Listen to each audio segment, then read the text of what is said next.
And it was late in the afternoon when they took us to Brock's Creek. I looked around and I can see two nuns standing there with their big white robe on.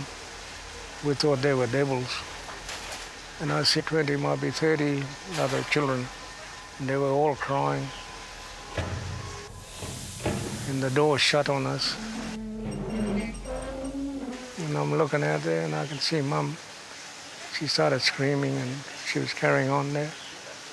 And I can see some woman there holding Mum, you know. She was starting to crack her head with something.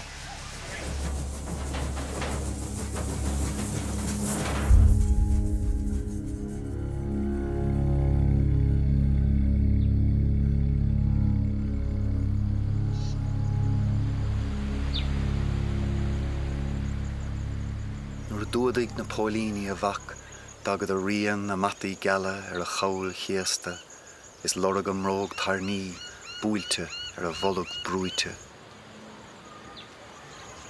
Nuair a nochtaigh a láid bhúrnach, cosríonn linmh gan smáil sa ghainmh airice, dairigh sé cail chlór leanna buí, foiir scinne a réaba chreicean na talún. Lá in íag lé ó hin, Aríonn sé scréach a tinis ón gré chunta, nuair a churann sé a bhéir sa chréocht shrim.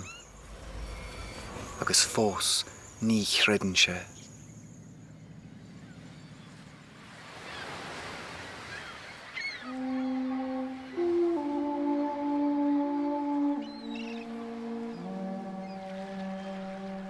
Tugach Bill agus a bheirt féir, Monica agus Agnes, go dtí mission Catholicach Ileán 100 kiloméadar ó Thuaidh ó Darwin.